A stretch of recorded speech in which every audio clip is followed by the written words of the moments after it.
Hey, welcome back to another WTF history. I went back and I looked at it's actually a pretty popular episode that we did on John Tyler. And I'm so embarrassed because I kept saying John Tyler gave birth. John Tyler gave birth. So I knew what you meant. yeah, I hope I the knew what you audience meant. knew what I meant. I am not an idiot, but you know what? Also, I'm not here to shame John Tyler either. So how do we know? Maybe he did. I am not going to judge. That But is right. I want to clarify that. So, hey, how you doing, Mike? Today, what are we going to talk about? Ancient stuff? We are talking about the foundation of two ancient empires, and this should be very fascinating. Actually, three, dude, because my empire is two. That's true. That's a good point. Well, hey, so is mine. So Oh, is mine. Byzantines. oh, Byzantines. all right. Good point. Well, let's go. Why don't you kick it off? I'm anxious to hear. Okay, so we are going to talk about the most fascinating battle, I think, in the history of the Roman Empire, and it's one that happened right before the Roman Empire emerged. It is the Battle of Alesia that involves, just tremendous military machinations by Caesar, one of the greatest generals of all time. The year is 52 BC, and Rome is still a republic. It's not an empire yet. And Caesar has passed out of public office, and he is now the governor of Gaul. People don't know this, but modern France, right, was then called Gaul. The people who inhabited it at that time were akin or they were related, and they spoke a language that was certainly Gaelic and Celtic, although there are people who debate if they are truly related. And of course, the Romans had a lot of history with the Gauls. In the very early times of the Roman Republic, Rome was sacked by a marauding tribe of Gauls who had marched down from modern France. And so the Romans feared them to this day. Many hundreds of years later, they really feared the Gauls. And this was a wild province. Really funny. Part of Gaul was a Roman province already, and they called it simply the province. And to this day, that part of France is called Provence, right? And part of northern France they called Gallia Comata, which means long-haired Gaul. The place where you still got these dudes wearing hats and the horned hats and the long hair and so on and so forth. So Caesar gets to his office as governor of Gaul, and he starts pacifying the tribes. He wants them to trade with Rome and kind of calm down a little bit. And there's one guy, this one king, and the king's name is Vercingetorix. Okay, and he starts using this as a unification to gain his power. He's like, hey, screw these Romans. We should unite as Gallic tribes. And he starts building his power. Vercingetorix, his name means something akin to great king. As an aside, that I think a lot of you named Rick will be, maybe some of you named Eric will be fascinated to hear. Every single name that has Rick in it, Richard, Rick, whatever, means king. That's the Ah, root of it, right? really? And so, yeah, and so in for those of you who read Asterisk comics and stuff like that, you're used to seeing Ricks in Gaelic. Yeah. That means king. So Caesar is there, and he's got 50,000 Italian legionnaires, and Vercingetorix has got about 80,000 Gauls. And they fight a bunch of inconclusive battles, but they get in the situation where the Romans are basically chasing the Gallic force around. And finally, he holes up in a town called Alesia. We don't know exactly where it is. We just know that it was a fortress, that it was impenetrable. It was up on a hill. It had a water source. It was a fortress. And Vercingetorix holes up there. And Caesar says, "Look, I'm a good general. There's no way we're going to take this with a headlong assault. We're going to have to put it to the siege." So what he does is called a contravallation. He starts to build a wall around this fortress so that nothing can get in or get out. He puts his men to work building 10 miles of fortifications. Now, some of you are like, oh, okay, 10 miles. I mean, I want you to think about this. This is before there were power tools, right? They're going off to the forest in the morning. It's a long walk. They are chopping down trees with handheld axes. They're carrying the trees one by one. And you know about how wide a tree is, right? They are surrounding this town with 10 miles of fortifications by hand, by hand. Okay. And they're digging ditches, 14 feet ditches to fill up with water, and then building 14-foot high mounds of dirt on top of the things so that nobody can get in or out, right? He wants to starve them into submission. The Romans go to bed one night. They built 23 towers. There's one tiny little bit that's still open. They go to bed one night. It's a foggy night. They hear hoof prints. They hear that, and they pretty much they capture a few of the folks. They learn really quickly that King Vercingetorix, holed up, has sent some riders out to the last little hole to get a relief army, to get the word out. So the Romans know that a relief army is coming. And by talking with the messengers and by getting it out of them somehow, he learns that the message that the king had sent to them was, all of Gaul has to unite against the Romans. I want every tribe here within a couple of weeks.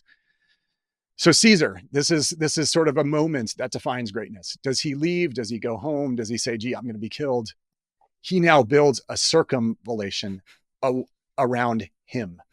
Okay. So he has one around them, around them, and he builds another one around him. He traps himself in the middle, knowing that he's going to fight a two-front war, but he feels that comfortable with his fortifications. So he sends his exhausted guys out again.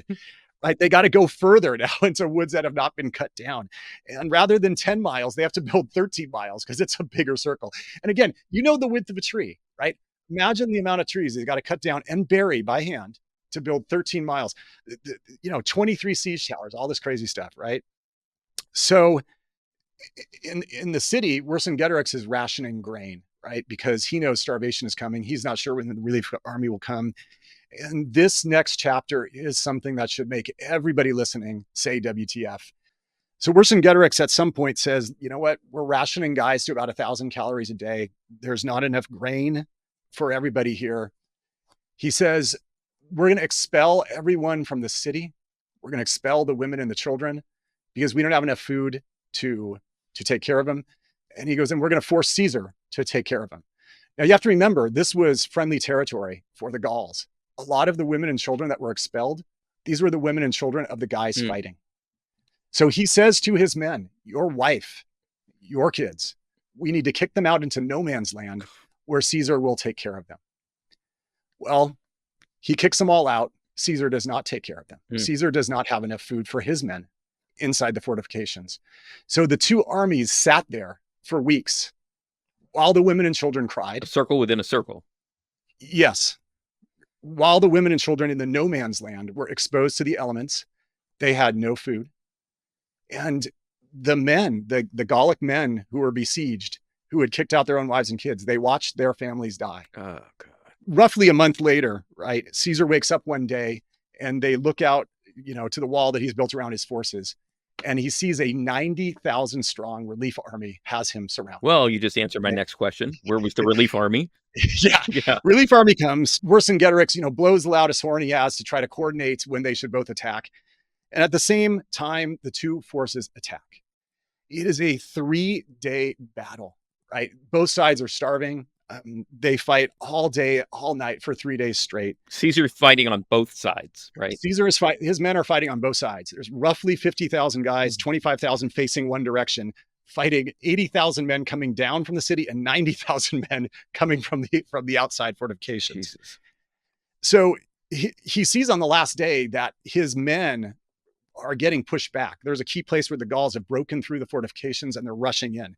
So again, another moment that makes greatness, right? What does Caesar do?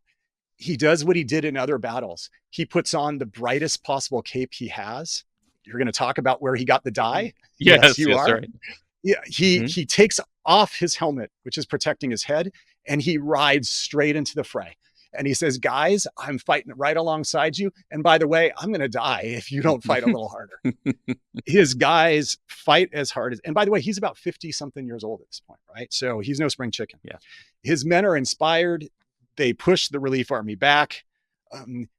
The relief army sounds the retreat. Caesar's men chase them down with their cavalry. He wrote in his journal, he said, we captured 40,000 Gauls and we're going to sell them as slaves. We would have captured more, but we were too exhausted to keep pursuing them. So that's the relief army. Meanwhile, Vercingetorix is faring no better in the inside circle. He realizes that the gig is up. He tells his men that he's going to surrender. He walks out one day and, there's been dozens of paintings about this. He lays down his sword. He's taken back He's taken back to Rome to to be marched in a parade, and he's put in a prison. Mm. And a few years later, he gets a death penalty. He is killed by the Romans. The prison where he was put to death is still there. Oh. You can visit it in Rome. I visited on my honeymoon, and I know a joke is coming, but it's really, really fascinating. And the thing for you to realize what a tremendous battle this was too, I mean, besides those crazy statistics I told you that make you say WTF, is that the Roman Senate, this is a republic just like our country today, the Roman Senate votes for a 20-day holiday. 20 That days. big a They just victory. want people to just stay home from work and just express thanks for this crazy, crazy, crazy victory. And this was the start of the Roman Empire. This was the pacification of Gaul. It meant that tremendous wealth was coming in, and it led to all the temptations. And by the way, Caesar's popularity, right? This led to his political opponents back home saying he's too powerful. We're going to declare him a public enemy, and this led him to marching on Rome. So fascinating piece of history, the Battle of Alesia. Hopefully it made you say WTF. It made me. I was very unfamiliar with the battle itself. What's where the fortifications were? Is that still protected, or is there like a suburb on it now? Well, so the fascinating thing is historians don't know exactly where this town is. There are towns in France that have the name like Elise, like something very close to it.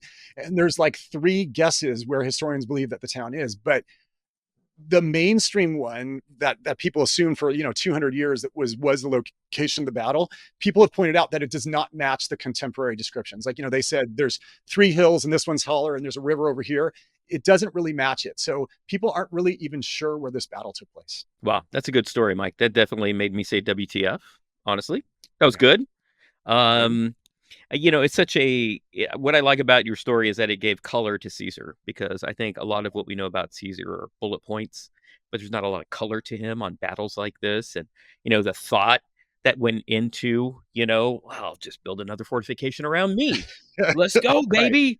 Right. I like that. I mean, that's really good. I really appreciate that.